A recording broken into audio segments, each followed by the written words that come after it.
Ne regardez pas comment vous êtes né, ne regardez pas les circonstances dans lesquelles vous êtes né. Non, le fait que vous êtes vivant, le fait que vous êtes présent, Dieu est prêt à vous recevoir. Dieu est prêt à vous accueillir. Dieu est prêt à vous donner la vie. Dieu est prêt à vous faire avancer. Dieu est prêt à vous faire progresser. Dieu est prêt à vous transformer pour que vous soyez utile dans sa bonne et agréable et parfaite volonté. Donc, les gens qui pensent avoir, c'est eux qui n'ont pas. Et ceux qui savent qu'ils n'ont pas, c'est eux qui auront. Il y a une manière de vivre qui plaît à Dieu. Nous sommes transformés pour que nous puissions plaire à Dieu. Donc, sans révélation, sans nouvelle information, il serait difficile de progresser ou même de percer. Nous sommes des êtres spéciaux à l'image de Dieu. Mais nous sommes déchus. Nous avons besoin d'être transformés. Comment être transformés? Nous avons aussi besoin d'avoir un état d'humilité. Notre cœur doit être humble et prêt à recevoir la révélation.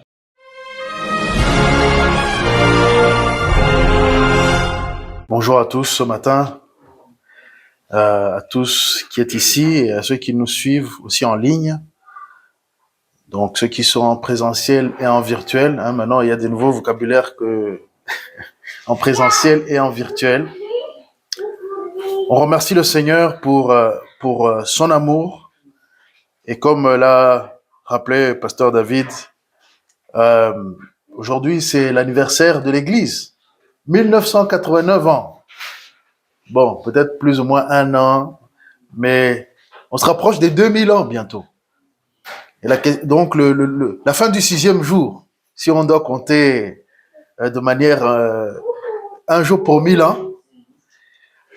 Et aujourd'hui, dans cette belle journée, je vais parler d'un effet du Saint-Esprit, pour suivre le thème de la Pentecôte, mais en fait, j'avais même pas réalisé que je préparais dans le jour pour la Pentecôte parce que, bon, voilà.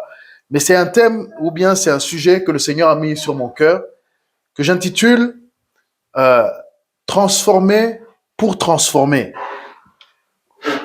Et c'est un sous-thème d'une pensée qui est venue, qui est la percée vient de la transformation et de l'action.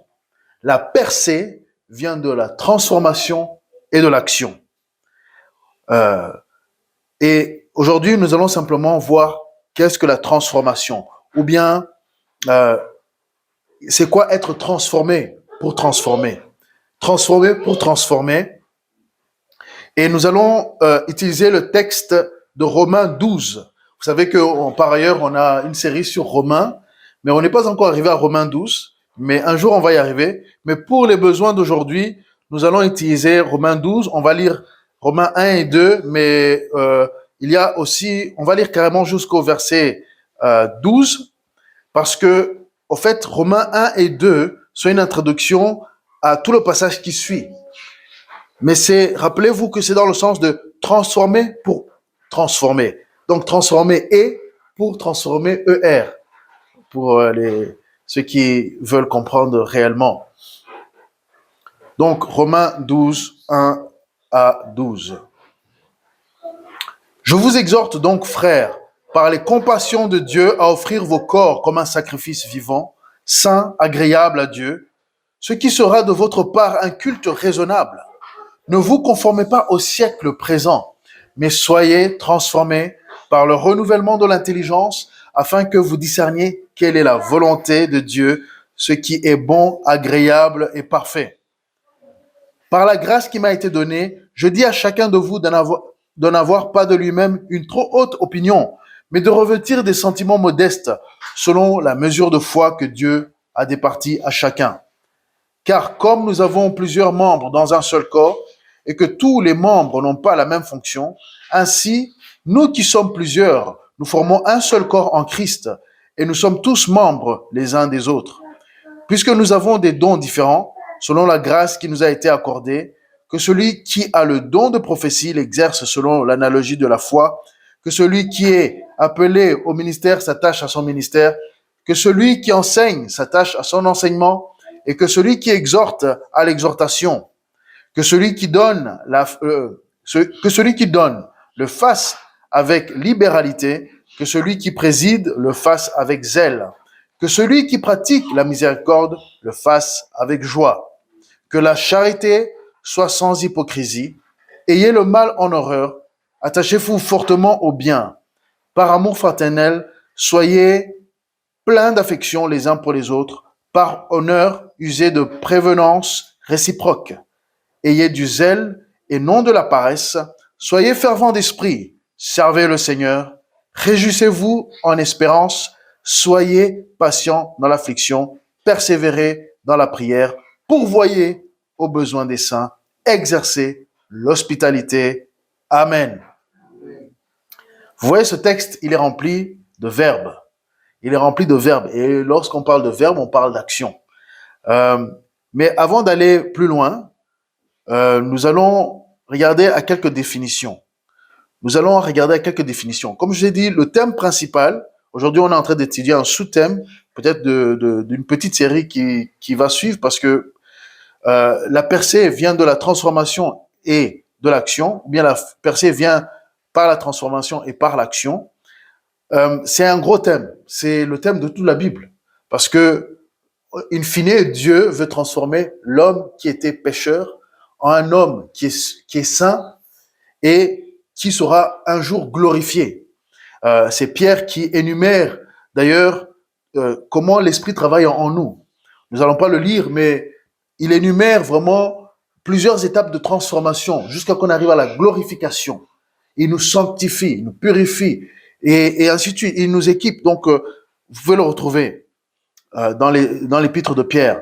Mais ce n'est pas le sujet de cette manière-là que je vais l'aborder. Simplement, je vais amener quelques définitions que nous retrouvons dans Larousse et aussi dans Robert concernant la percée, la transformation et l'action. Et ensuite, on va aller et parler surtout de la transformation. Qu'est-ce qu'une percée? Ou en anglais, breakthrough. La percée, selon Larousse, c'est une rupture d'un dispositif ennemi, aussitôt suivie d'une pénétration profonde à l'intérieur des positions adverses. Donc, un synonyme, c'est trouer. La percée, ça veut dire que tu rentres à travers quelque chose qui était avant bloqué. Beaucoup de gens vivent bloqués. Beaucoup de gens vivent de manière bloquée. Mais lorsqu'il s'agit d'une percée, ça veut dire que tu rentres dans un domaine nouveau ou dans un nouveau niveau qui avant était bloqué. Une autre définition, la deuxième, ouverture naturelle ou pratiquée, donc fait par l'homme, dans une forêt, dans un ensemble compact pour y ouvrir un chemin ou une perspective. Donc, lorsqu'on crée un chemin, par exemple, pour des randonnées dans une forêt, c'est pour que les gens puissent traverser dedans. Donc, faire une percée dans un quartier pour une autoroute, par exemple. Mais donc, c'est lorsque on passe à travers quelque chose qui était compact ou bien très rempli, et il faut faire un passage. Troisième définition, un progrès rapide, spectaculaire, réalisé malgré les obstacles. Donc, c'est toujours cette idée d'aller contre des obstacles. Et s'il y a un obstacle dans la vie de beaucoup, c'est l'obstacle de l'ignorance et l'obstacle des ténèbres. Mais nous allons en parler un peu plus. Définition du mot transformation. Le premier, c'est rendre quelque chose différent, le faire changer de forme, modifier ses caractères généraux. La deuxième définition, des synonymes, c'est aussi changer, convertir, rénover. Une deuxième définition, modifier de façon spectaculaire l'état physique, moral, psychologique de quelqu'un.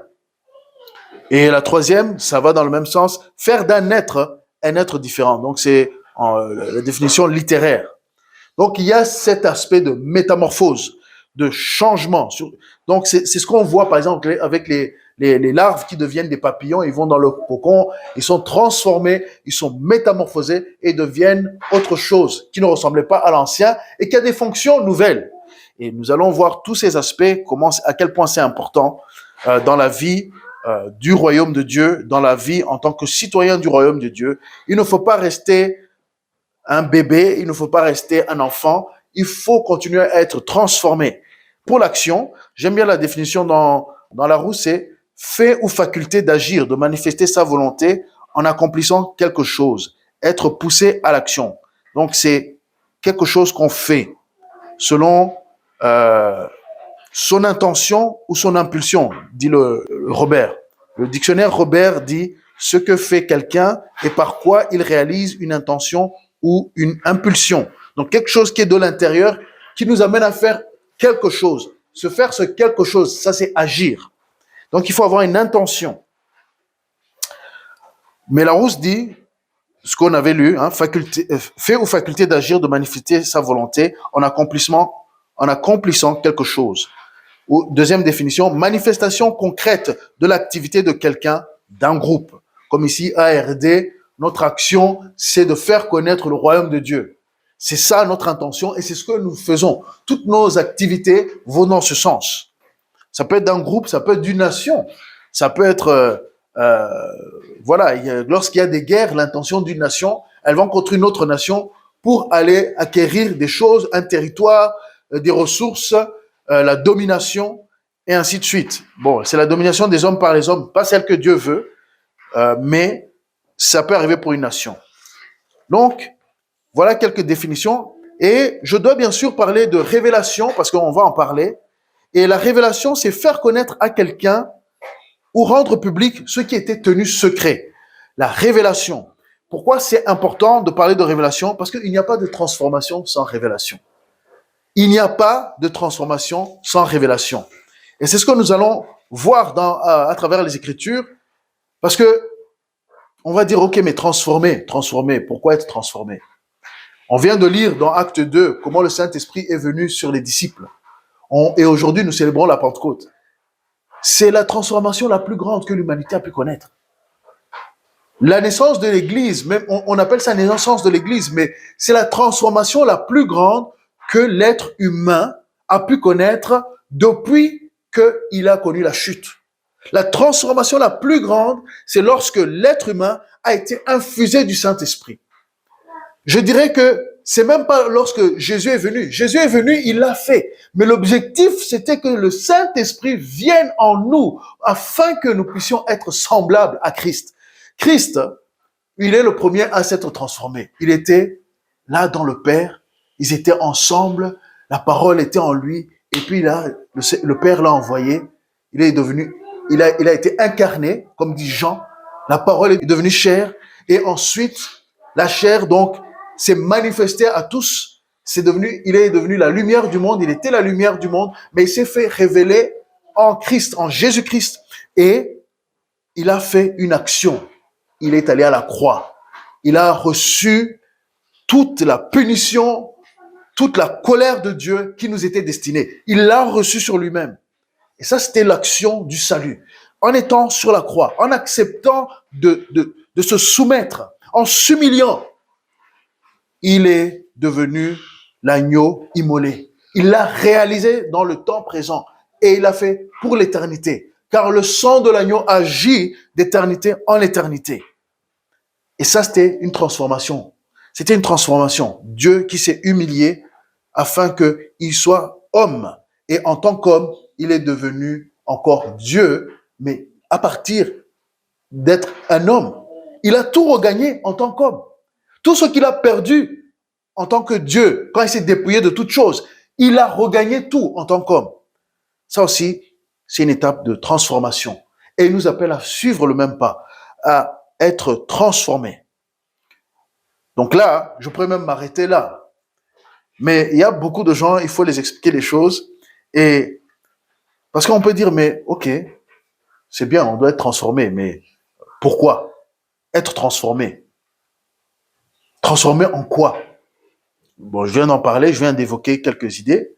Pour quel but? Là, je ne l'ai pas dit parce que j'ai dit que Christ, lui, il a été transformé pour sauver les hommes. Et nous, on est transformés pour faire quoi? Le titre, je l'ai dit, le sous-titre aujourd'hui, c'est transformer pour transformer ou être transformé pour transformer. Nous avons une mission et nous allons en parler. Et puis aussi, nous allons voir comment être transformé. Nous allons essayer de répondre à ces questions. Transformer en quoi? Déjà, nous devenons transformés en enfants de Dieu. Là, je passe rapidement parce qu'on en parle très souvent si vous nous suivez depuis longtemps. Et sinon, à la fin, je vous inviterai à savoir comment vous pouvez devenir enfant de Dieu. Mais là, je veux m'adresser à ceux qui sont déjà enfants de Dieu. Parce que, encore une fois, On a vu que pour percer, on veut percer, on doit être transformé. Mais des fois, on devient enfant de Dieu et on en reste là. L'évangéliste Job était parmi nous il y a quelques semaines et il a parlé longuement de ne pas rester enfant. Aujourd'hui, je vais parler de la transformation parce que c'est un processus. Et comment être transformé? Il y a un état d'âme, donc de conscience, de notre pensée qui nous prépare à être transformés. Et d'ailleurs, nous le voyons, nous le voyons dans la vie de tous les jours. Les enfants, ils vont à l'école, pourquoi? C'est pour qu'on transforme leur pensée. C'est pour qu'on leur donne les outils pour qu'ils puissent aller dans la société et fonctionner dans la société. Nous sommes dans une société qui n'est pas orale. Nous sommes dans une société qui est écrite. Oui, c'est vrai que elle est orale, elle est visuelle. C'est pour ça que nous filmons, c'est pour ça que nous parlons, mais aussi nous écrivons des articles, nous écrivons des prédications, nous lisons des signes, nous lisons les lois. Nous avons besoin de transformer notre intelligence et c'est ce que nous avons lu. Sauf que ça, c'est dans les choses naturelles. Et je parle de manière naturelle, comme disait Paul, je parle de manière naturelle afin de révéler des choses spirituelles. Nous avons besoin d'être transformés. Romains 12, 1 et 2. Je vous exhorte donc, frères, par les compassions de Dieu, à offrir vos corps comme un sacrifice vivant. Déjà là, il y a beaucoup de choses à dire. Saint, agréable à Dieu, ce qui sera de votre part un culte raisonnable. Ne vous conformez pas au siècle présent ou au monde actuel, mais soyez transformés par le renouvellement de l'intelligence. Voilà comment on est transformé. Par le renouvellement de l'intelligence.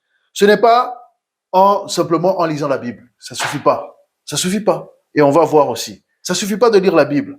C'est bien de s'informer de ce que dit la Bible. Et donc, il faut la lire ou l'écouter au moins. Il y a même des films maintenant, mais les films ne sont pas suffisants. Ils enlèvent beaucoup. Ils doivent faire des choix artistiques pour que l'histoire soit bien racontée. Suivre un film sur Jésus, ça ne suffit pas. Suivre une série sur Jésus, ça ne suffit pas. Il faut aller plus loin. Au moins écouter la Bible ou la lire. Encore mieux, écouter et lire. Afin que vous discerniez quelle est la volonté de Dieu, ce qui est bon, agréable et parfait.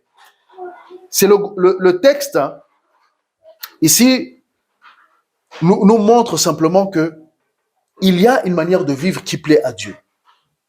Il y a une manière de vivre qui plaît à Dieu. Nous sommes transformés pour que nous puissions plaire à Dieu. Et alors, on peut se dire, mais plaire à Dieu, mais c'est compliqué. Comment je peux savoir la volonté de Dieu et ainsi de suite? La première chose, c'est de suivre ce que Dieu a dit. Et il y a beaucoup d'exemples. Parce que Dieu, il révèle sa volonté. Et c'est pour ça qu'on a besoin de révélation. On a besoin de savoir ce qui était un mystère avant. Les hommes ont toujours cherché à comprendre ce que Dieu pense. Les hommes ont toujours cherché à être en contact avec Dieu. Mais souvent, ils n'avaient pas accès à cette information. Il fallait aller voir un prophète. Il fallait aller voir quelqu'un qui avait rencontré un prophète. Il fallait... Voilà, c'était pas si accessible comme aujourd'hui. Aujourd'hui, tu tapes n'importe quelle chose, Bible, boum. Tu Google, ça vient. À l'époque, c'était pas si facile. Les gens, il fallait qu'ils écoutent, qu'ils se rappellent. Mais aujourd'hui, nous avons accès à l'information. Sauf que il y a la révélation qui a déjà été donnée dans la Bible, mais il y a aussi la révélation qui est personnelle à toi, c'est-à-dire où Dieu te parle. Et c'est pour ça que j'ai dit qu'aujourd'hui, nous célébrons la chose la plus importante qui est arrivée à l'homme. Il y a le Saint-Esprit maintenant qui vient habiter en nous, qui nous révèle les profondeurs de Dieu, qui nous révèle la volonté de Dieu, qui nous révèle. Donc nous avons besoin de révélation. Nous ne pouvons pas avancer en tant que citoyens du royaume de Dieu si nous n'avons pas la révélation, si nous ne pouvons pas aller dans un sens qui est révélé, qui nous est révélé par la parole de Dieu, par l'Esprit de Dieu, par les prophéties et par toutes les manières que Dieu se révèle aux hommes. Donc, sans révélation, sans nouvelle information, il serait difficile de progresser ou même de percer. C'est le principe même de l'école ou de l'enseignement, comme je l'ai suggéré tout à l'heure. Nous envoyons nos enfants à l'école, nous-mêmes nous nous formons, nous lisons, afin que nous ayons des idées nouvelles. Parce que notre cerveau, la manière que nous sommes construits, nous sommes des hommes et des femmes, nous sommes des humains, nous avons notre cerveau qu'on doit former. Et Dieu a créé notre cerveau qui nous rend capables de continuer à apprendre. Vous imaginez s'il fallait mettre tout ce qu'on a vu, tout ce qu'on a appris depuis qu'on est petit, dans un disque dur. Mais ça serait... aujourd'hui, avec l'intelligence artificielle, ils essaient de reproduire certaines parties du cerveau. Certaines parties seulement. Ils ne peuvent pas tout reproduire.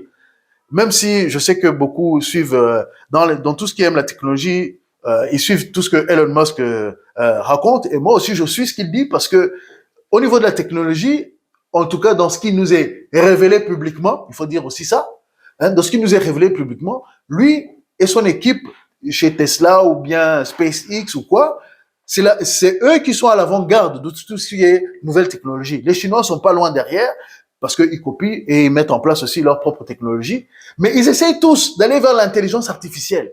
Et quelque part, on utilise l'intelligence artificielle, mais on ne peut jamais reproduire exactement tout le fonctionnement du cerveau humain ou de la fonction humaine. Parce que c'est Dieu qui nous a créé à son image. Et même si nous sommes physiques et Dieu est esprit, même notre corps physique, même s'il est déchu, nous avons encore l'essence de Dieu qui est là. Nous avons cette image que nous devons amener à la perfection. Pas parce que nous pouvons le faire, mais parce que nous cédons au Saint-Esprit qui nous amène à la perfection. Alors, ils essayent de créer des machines qui peuvent reproduire ce que l'homme fait. Je ne pense pas qu'ils peuvent atteindre ça. Je ne pense pas qu'ils peuvent. Même si la Bible aussi nous parle de l'image de la bête. Un jour, on en parlera. L'image de la bête. On va la donner la capacité de presque d'être vivant. On lui donne vie, dit Jean. L'image de la bête. Une machine, mais qui semble être humaine, ou bien qui semble être vivante. Il y en a qui ont pensé que c'était la télévision. Parce que c'est une image avec avec du mouvement, avec des gens qui parlent. Donc, elle semble vivante. Imaginez à l'époque, si vous n'avez jamais vu la télévision, vous voyez un cadre et qui a du mouvement, avec des gens qui parlent, qui a une voix, donc il y en a certains qui ont pensé que c'était la télévision. Mais aujourd'hui, nous voyons que plus nous avançons, l'image de la bête qui va venir pour séduire les nations et séduire les hommes et soumettre l'humanité, oui, voilà, c'est une tentative. Mais là, je m'égare, revenons. Spirituellement aussi, nous avons besoin de révélation. Parce que c'est Dieu qui a mis la pensée de l'éternité en nous, qui nous pousse à chercher des réponses. Ecclésiaste 3, 10 et 11, c'est écrit, « J'ai vu à quelle occupation Dieu soumet les fils de l'homme, donc les humains. Il fait toutes choses bonnes en son temps. Même, il a mis dans leur cœur la pensée de l'éternité, bien que l'homme ne puisse pas saisir l'œuvre que Dieu fait du commencement à la fin. » Nous n'avons pas, jusqu'à la fin, nous n'avons pas la capacité de tout connaître de tout ce que Dieu a fait. Les hommes essayent. Et maintenant, nous avons des spécialistes dans tous les domaines, et on découvre encore des domaines. Mais bizarrement, le domaine de la conscience, les scientifiques, ils ont un peu de mal. Ils commencent à toucher. Nous sommes des êtres spéciaux à l'image de Dieu. Mais nous sommes déchus. Nous avons besoin d'être transformés. Comment être transformés? Nous avons aussi besoin d'avoir un état d'humilité. Notre cœur doit être humble et prêt à recevoir la révélation. Romains 12, 3. Donc Paul, il dit, « Par la grâce qui m'a été donnée, je dis à chacun de vous de n'avoir pas de lui-même une trop haute opinion. » Vous savez, ça c'était le problème des pharisiens.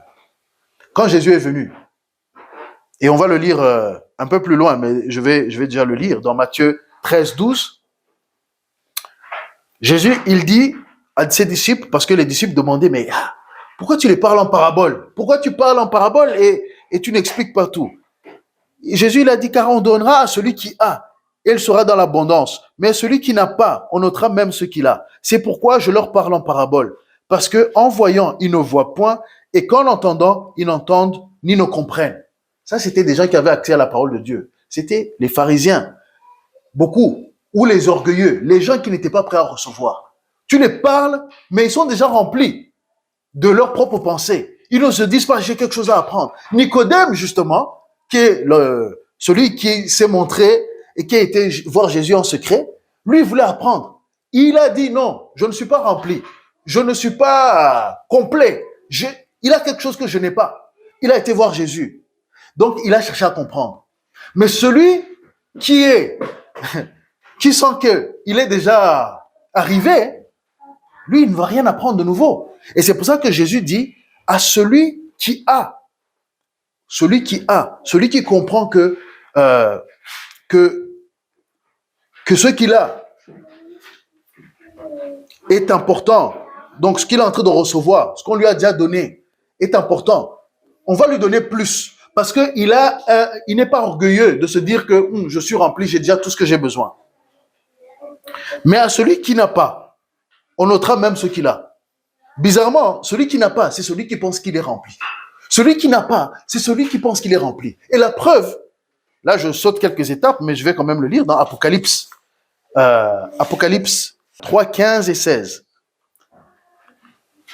Quand Jésus dit, je connais tes œuvres, tu n'es ni chaud, ni froid, ni bouillant, et ainsi de suite. Et au verset 16, il dit, au verset 17, parce que tu te dis, ou bien parce que tu dis, je suis riche, je me suis enrichi, et je n'ai besoin de rien, et parce que tu ne sais pas que tu es malheureux, misérable, pauvre, aveugle et nu. Ensuite, il le conseille d'acheter de moi de l'or éprouvé par le feu, afin que tu deviennes riche, et des vêtements blancs, afin que tu sois vêtu, et que la honte de ta nudité ne paraisse pas, et un collier pour oindre tes yeux, afin que tu vois. Donc, les gens qui pensent avoir, c'est eux qui n'ont pas. Et ceux qui savent qu'ils n'ont pas, c'est eux qui auront. Jésus, la manière qu'il parle, il faut le recevoir spirituellement. Il y a des gens, ils pensent qu'ils ont. Et du coup, ils ne peuvent pas, ils arrivent au niveau où leur transformation est bloquée. Ils deviennent bloqués parce qu'ils sont ignorants, qui n'ont pas, mais ils pensent qu'ils ont. Et c'est la situation dans ce monde. Les gens, les riches, ils pensent que leur richesse, c'est ça. Bon, je suis pas contre les riches, et je parle pas de tous les riches. Mais il y a beaucoup de riches qui font confiance dans leur richesse, pensant que leur richesse, c'est ce qui les permet d'avoir la belle vie, et que, d'ailleurs, il faut profiter de la vie, parce que c'est la seule que nous avons. Sauf que, à la mort, ils vont se rendre compte que ça ne va pas. Ça ne va pas. Leurs richesses ne serviront à rien. Ils ne peuvent pas être transformés. Ils ne peuvent pas être transformés parce qu'ils sont arrivés au bout d'eux-mêmes. Finalement, ils sont arrivés au bout et ils sont satisfaits. Et Jésus, il dit non, ça ne va pas. Cette pensée, et c'est ce des religieux, cette pensée, ça ne peut pas aller. Donc, nous devons vraiment faire attention. Il faut avoir un cœur humble. Et aussi, Proverbe 2, 1, il le dit très clairement. Mon fils, si tu reçois mes paroles, si tu reçois mes paroles, et si tu gardes avec toi mes préceptes. Donc, il y a la condition. Si tu reçois, alors tu auras des choses. Il faut aller lire le reste de Proverbe 2, mais on passe rapidement. Donc, il faut avoir un cœur humble et prêt à recevoir. Celui qui n'est pas prêt à recevoir, celui qui dit je sais déjà, il n'apprend rien. Je sais déjà, il n'apprend rien. Et d'ailleurs, même les gens les plus intelligents, ici en bas, dans les choses naturelles, ils disent non, plus j'apprends, plus je vois que j'ai besoin d'apprendre. Mais celui qui dit non, je connais déjà toute la vérité. Et souvent, c'est les religieux qui tombent dans... Et c'est pour ça que des fois, les scientifiques même, ils n'aiment pas les religieux. Parce qu'ils disent non, vous n'êtes pas... Vous êtes arrêtés. Vous êtes arrêtés. Vous ne cherchez pas à comprendre plus. Je suis d'accord avec eux. Les religieux, la religion pure, c'est-à-dire les traditions des hommes, vous dites c'est comme ça et ça change pas. Non. Oui, il y a des choses qu'on ne peut pas compromettre. Mais... au contraire, nous, on doit aller plus loin en profondeur pour comprendre les mystères afin que nous soyons transformés et que nous puissions agir et amener une transformation autour de nous. Et on peut se dire, mais transformer pour quel but? Dans quel intérêt? Eh bien, il y a deux personnes qui ont intérêt que tu sois transformé. C'est dans l'intérêt de Dieu que tu sois transformé. Et c'est dans l'intérêt de l'homme que l'homme doit être transformé. À l'image de Dieu, je vais rappeler. Intérêt de Dieu, tu peux te dire, mais comment? Dieu, il a un intérêt? Mais oui, c'est son plan, non? C'est le plan de Dieu de t'avoir créé, toi qui me suis, toi qui es ici, c'est Dieu qui a prévu que tu sois vivant. Il n'y a pas d'erreur. Et c'est pour ça que les gens qui font l'avortement ne comprennent pas à quel point ils sont en train d'enfreindre, vraiment, de toucher Dieu dans l'œil. C'est un meurtre. Parce que, quelle que soit la manière que quelqu'un arrive, tant qu'il est arrivé ici, si c'est par le viol, si c'est par ceci ou cela, la personne qui est en train de naître, qui est conçue, Dieu l'a accepté. Vous savez qu'il y a des couples, pendant des années, ils essaient de faire des enfants, et rien ne se passe. Hein? Ils prennent des cachets pour être fertiles, ou bien pour encourager, ou bien ceci, cela. Rien ne se passe. L'autre, il va attraper une fille, il va profiter d'elle, direct. Elle est enceinte. C'est quoi ça? Oui, on peut dire, oui, c'est l'ennemi qui a encouragé. Non, non, non, non, non. Celui qui donne la vie, c'est Dieu. Dieu n'est pas d'accord avec le viol. Mais comment vous expliquez ça? Que lorsque il y a un couple ils s'aiment, hein, on connaît des gens dans nos entourages, des gens qui sont fidèles à Dieu depuis des années. Mais l'enfant ne vient pas. Et à côté, des jeunes là qui font tout et n'importe quoi. Et puis, boum, ils se voient une fois, même peut-être 30 secondes. Et puis, l'enfant arrive. Non, c'est parce que Dieu a un plan pour cette personne qui arrive. Donc, Dieu a un intérêt. Tout homme, la Bible dit, je vais vous étonner peut-être, mais vous qui la connaissez, vous ne serez pas trop étonnés. La Bible dit que Dieu a créé même le méchant pour le jour mauvais. Parce que tant que l'homme est méchant, Dieu va l'utiliser. Enfin, ce que je veux dire, c'est qu'il va être au service des intérêts de Dieu. Sauf qu'aujourd'hui, on ne parle pas des méchants. Je vous invite pas à être méchant. Mais si vous êtes méchant, sortez de votre méchanceté. Pour que Dieu vous utilise positivement. C'est simplement que Dieu, étant Dieu, il arrive à tout transformer. Là, on parle de transformation de personnes. Mais lui, il détient même les circonstances. Et il transforme les circonstances pour que le mal qui a été fait soit utilisé dans le bien. Ça, c'est Dieu. Ça, c'est la signature de Dieu. Il arrive à transformer tout ce qui était mauvais et à en faire quelque chose de bon. Et même dans la nature, nous le voyons. Lorsque une chose meurt, elle pourrit ou quoi, elle est décomposée et ensuite elle devient une terre fertile pour faire pousser autre chose. C'est aussi la même chose.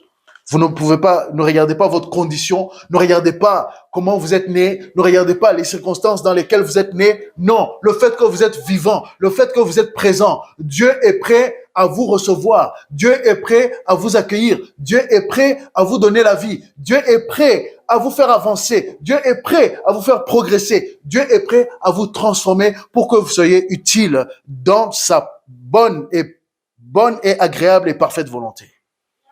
Donc, c'est dans l'intérêt de Dieu, car c'est son plan, et son plan est parfait.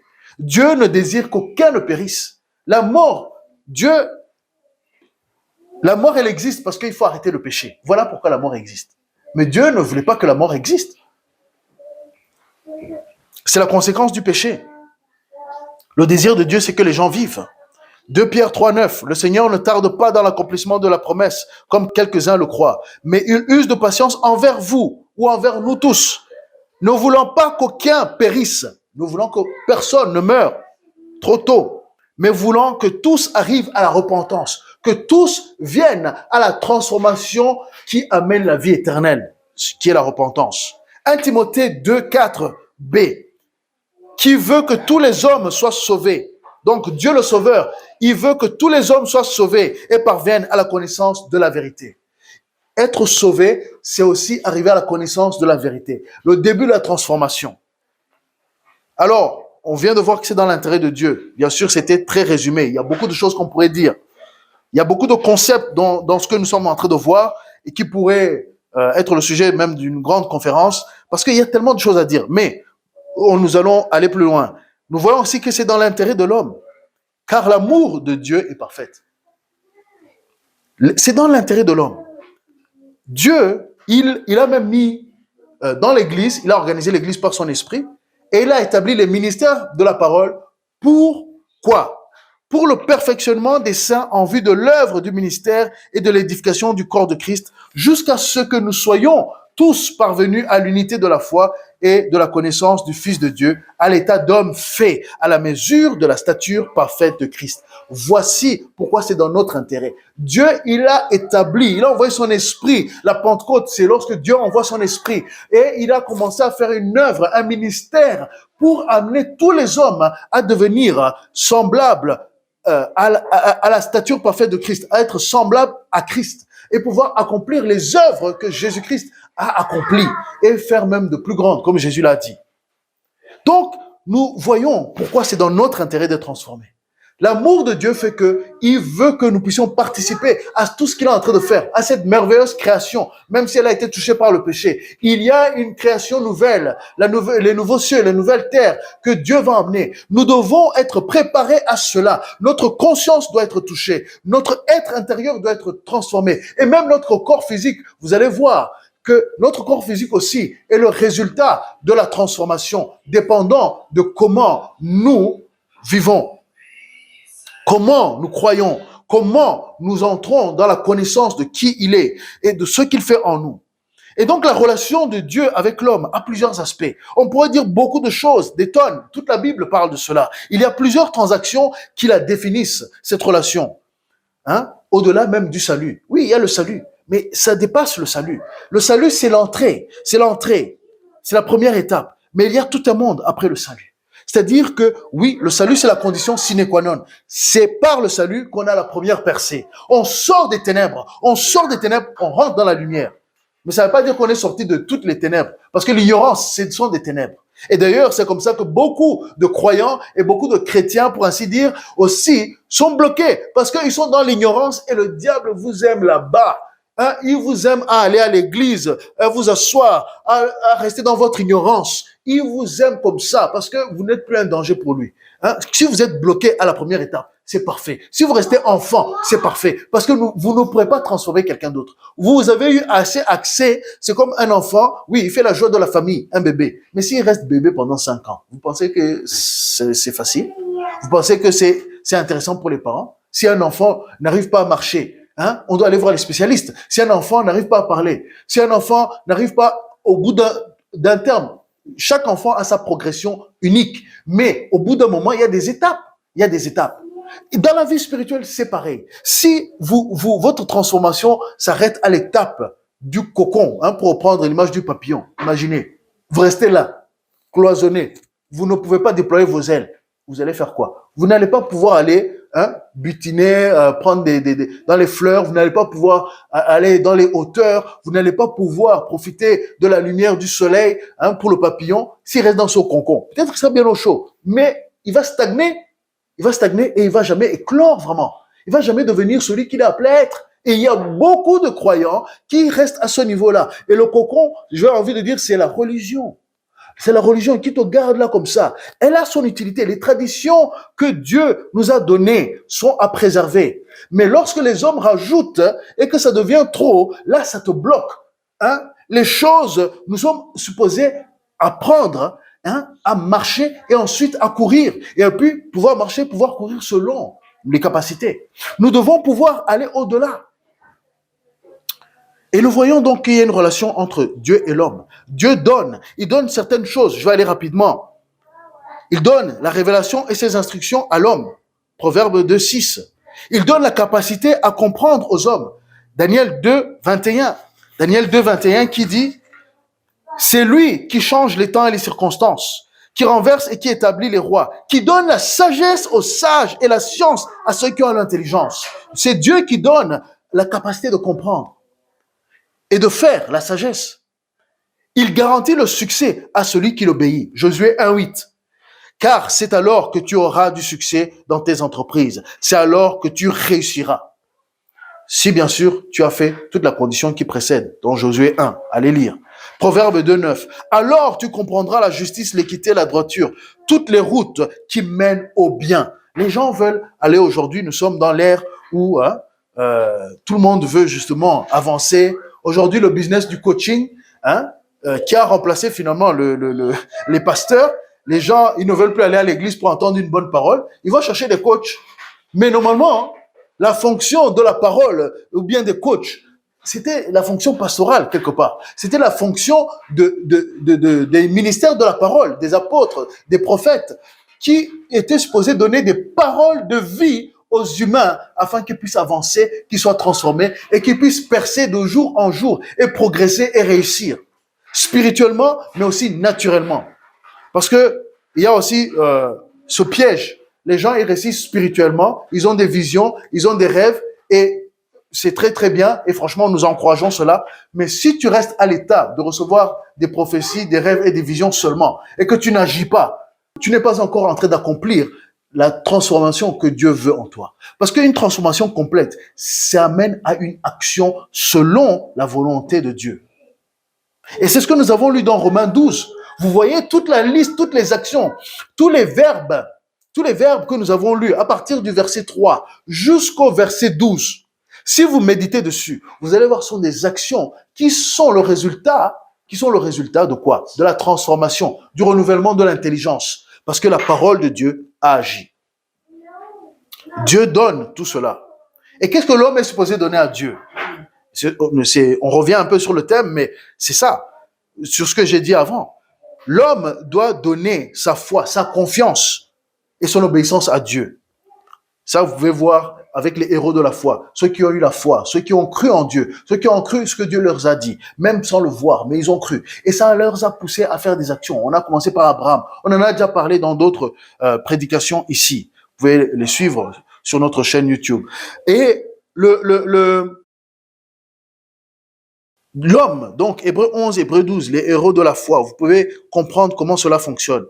L'homme doit donner, il donne sa réception de la révélation de Dieu. Proverbe 2, 1 encore. Mon fils, si tu reçois mes paroles et si tu gardes avec toi mes préceptes, il faut qu'on les reçoive. Matthieu 13, 12. Encore on revient sur la manière de recevoir. Celui qui reçoit, si tu ne sais pas recevoir, Dieu ne peut pas te donner plus que tu ne sais recevoir. Si tu sais recevoir, un petit peu comme ça. Si tu reçois, on va te donner juste la quantité. S'il fallait te donner, par exemple, des grains de riz et que tu ouvres ta main comme ça, on va te donner juste assez pour remplir dans ta paume de main. Mais si tu ouvres tes deux mains, on va te donner plus. Maintenant, si tu amènes un bassin, on va te donner plus. La quantité de révélation que tu reçois dépend de l'ouverture que tu donnes.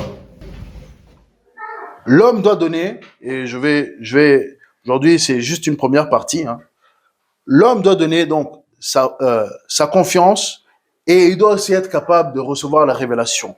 Et plus il s'ouvre à la révélation de Dieu, et plus Dieu le donne. C'est pour ça que vous voyez beaucoup de fois les enseignants, les pasteurs à dire, oui, passez du temps dans la présence de Dieu.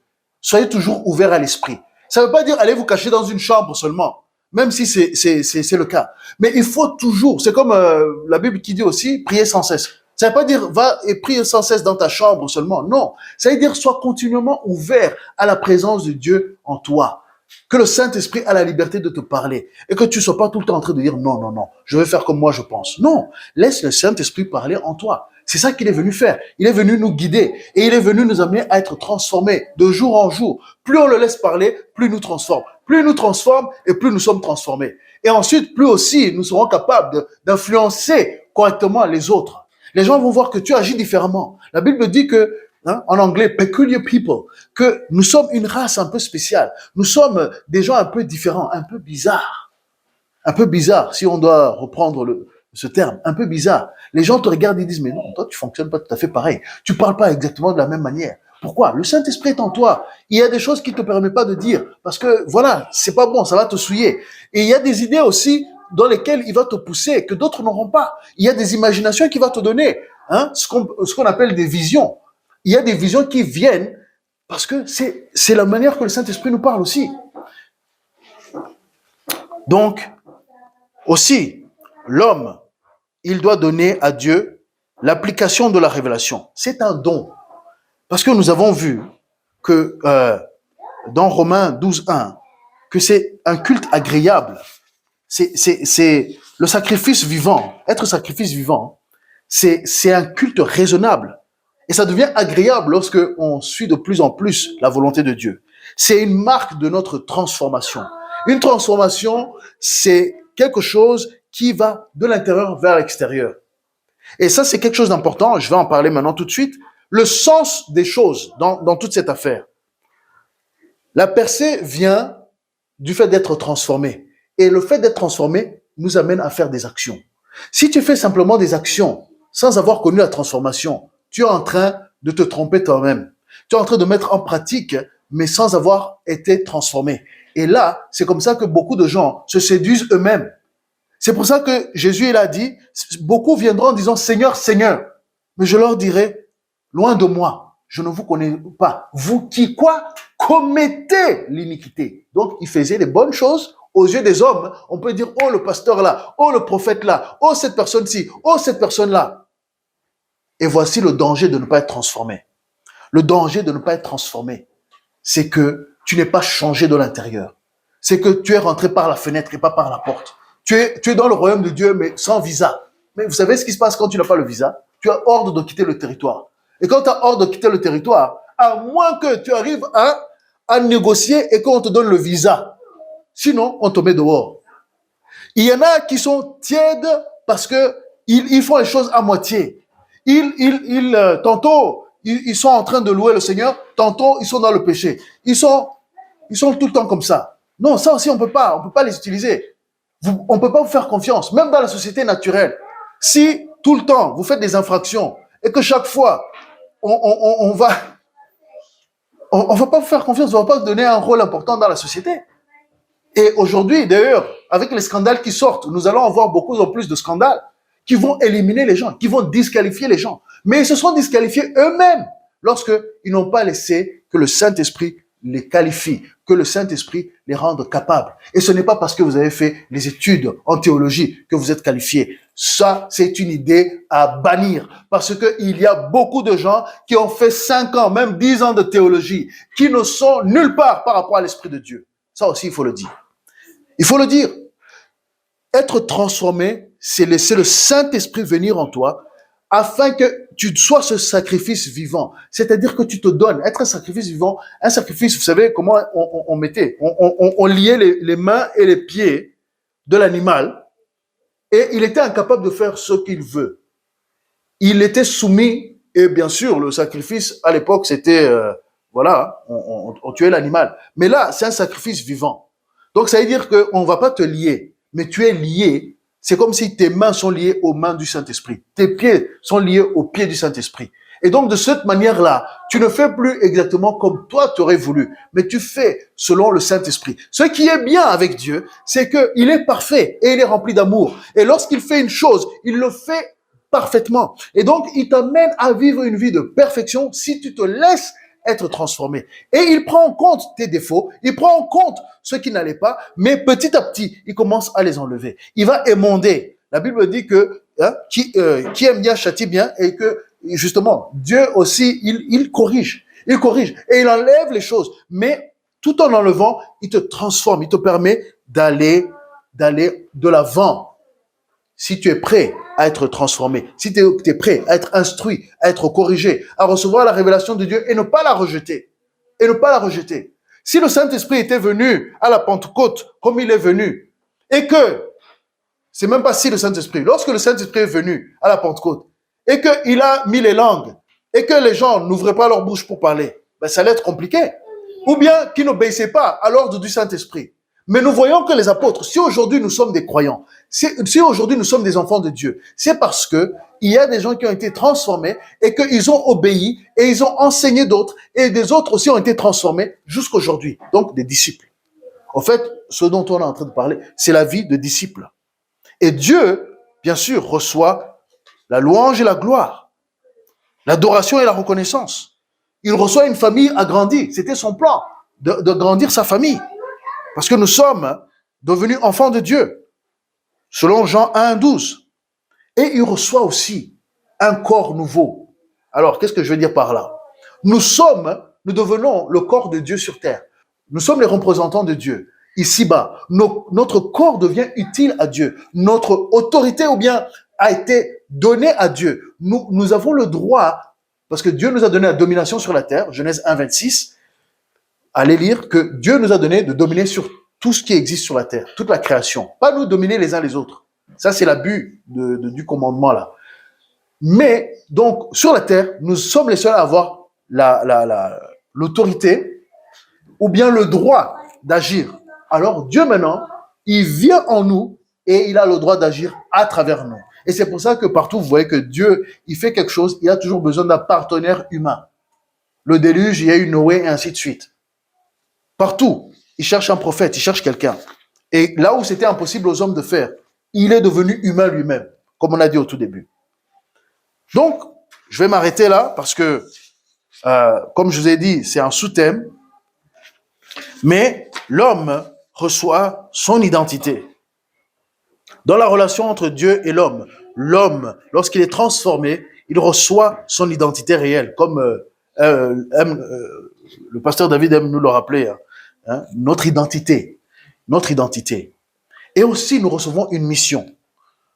Et aussi, nous avons notre destin terrestre, donc la mission, qui nous devons être, c'est-à-dire dans les relations humaines, et aussi notre destin éternel, qui nous allons être, ou bien qui nous sommes avec Dieu dans l'éternité. Parce que lorsque nous allons mourir, nous serons avec Dieu. Je vais m'arrêter là, mais je vais m'arrêter en posant une seule question. À vous qui nous suivez, surtout, parce que ici dans l'Assemblée, je pense que déjà tous ont connu la nouvelle naissance. Peut-être les enfants qui n'ont pas encore décidé clairement pour eux-mêmes, même s'ils aiment Dieu dès leur enfance, on leur parle de Dieu et ils aiment ce qu'on leur présente. Donc, ils ont un cœur qui est disposé. Mais vous, peut-être, vous n'avez pas eu cette première transformation. Peut-être vous n'avez pas encore reçu cette nouvelle naissance. La Bible vous dit que c'est aujourd'hui. Aujourd'hui, c'est le moment de commencer cette transformation. Aujourd'hui, c'est le moment de faire votre première percée dans votre vie. Ce n'est pas parce que vous avez des milliards que vous avez fait une percée. Pas selon Dieu. Parce que la richesse du monde, Dieu n'a rien à faire. Au ciel, ou bien dans le paradis, ou bien dans la ville céleste qui va descendre. Les rues sont faites d'or. L'or pour lequel les gens se battent ici-bas. L'or qui définit l'économie. C'est ce qu'on fait, c'est ça les pavés des rues au ciel. Donc, ce n'est pas l'or qui impressionne Dieu. Ce n'est pas tes richesses, tes milliards qui impressionnent Dieu.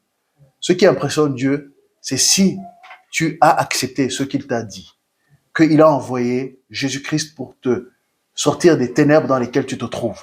Si tu as accepté d'être transformé, si tu t'humilies aujourd'hui, si tu acceptes de dire oui, je vois que malgré tout ce que j'ai fait, je n'ai pas cette paix, je n'ai pas cette joie, je n'ai pas cette transformation dont vous parlez aujourd'hui. Je n'en ai pas. Aujourd'hui, la Bible te dit c'est aujourd'hui, c'est maintenant le moment d'être transformé. Et si tu veux être transformé, la Bible dit qu'il faut croire dans ton cœur, à l'intérieur de ton être. Ça commence à l'intérieur. Et maintenant, tu le confesses de ta bouche que Jésus-Christ est ton Seigneur et ton Sauveur. Tu acceptes que Jésus est venu mourir à la croix pour toi. Et que par sa mort, il a pris le péché, il a pris la punition qui t'était destinée. Et que maintenant, qu'il est ressuscité et que toi aussi, tu peux vivre avec lui. Et si tu acceptes cela et que tu dis cela à Dieu, là où tu es, aujourd'hui, tu deviens enfant de Dieu. Bien sûr, ça veut dire que tu dois changer ta manière de vivre. Il n'y a pas d'autre moyen. Tu dois changer ta manière de faire. Mais Dieu, par son Esprit Saint, il va t'aider. C'est pour ça qu'il y a eu la Pentecôte. Il est venu nous donner la capacité à être ses enfants. Il est venu nous donner le pouvoir d'être enfants de Dieu. Et donc, toi aussi, tu peux te transformer. C'est ça, la première transformation. C'est la première percée de quitter le monde des ténèbres à rentrer dans le monde de lumière, la vraie lumière, pas la lumière des maçons ou la fausse lumière de ce monde, mais la lumière de Dieu. Alors, je te conseille d'être transformé, d'être né de nouveau, d'être un enfant de Dieu. Et ensuite, on verra une prochaine fois comment les dangers de ne pas être transformé. On verra aussi comment agir ensuite. Comment agir? Parce qu'il y a des manières. On va continuer à reprendre le texte de Romains 12, mais aujourd'hui, il fallait parler d'être transformé pour transformer. Amen. Que le Seigneur nous bénisse. Prions. Seigneur notre Dieu, nous te remercions pour cette journée. Toi qui es notre lumière, toi qui viens et qui agis, toi qui es venu sur la terre, toi qui as envoyé ton esprit, Seigneur, tu as tout fait, tu as tout accompli. Tu as dit, tout est accompli. Tu as fait tout ce qu'il fallait pour que les hommes puissent retrouver leur identité réelle, puissent être transformés. Et aussi, tu as envoyé ton esprit afin que nous soyons capables de marcher, Seigneur, de suivre ta percée, de suivre, Seigneur, la percée que tu as créée dans ce monde. Dans cette forêt ténébreuse, tu as créé le chemin pour nous. Que nous puissions marcher dans ce chemin étroit, qui nous dépouille des choses de ce monde, mais qui nous rend capables de vivre dans l'éternité. Tu transformes notre conscience, tu transformes qui nous sommes. Nous ne sommes plus les mêmes. Je ne suis plus celui qui était dans les ténèbres. Merci Jésus pour ce que tu fais. Nous voulons te glorifier, Seigneur. Nous voulons te célébrer, Saint-Esprit, dans ce jour de Pentecôte. Transforme-nous, continue à nous transformer jusqu'au moment où nous serons glorifiés et nous serons semblables à toi, Jésus. Sois élevé, Seigneur. Merci. Nous prions pour tous ceux qui sont aujourd'hui transformés négativement par la maladie, par les démons, par toutes sortes de choses, des ténèbres qui amènent la corruption. Nous prions que, Seigneur, ta lumière les touche, que ton esprit les rencontre et qu'ils soient, Seigneur mon Dieu, aussi transformés mais positivement, restaurés, guéris et rendus capables de témoigner que tu les as sauvés, que tu les as guéris, que tu les as restaurés. Parce qu'à la croix, tu n'as pas seulement pris nos péchés, tu as pris, Seigneur mon Dieu, nos maladies. Alléluia. Seigneur, nous prions pour tous ceux qui suivent, qu'ils soient touchés, Seigneur. Merci, Père. C'est en ton nom, Jésus, nous avons prié. Amen.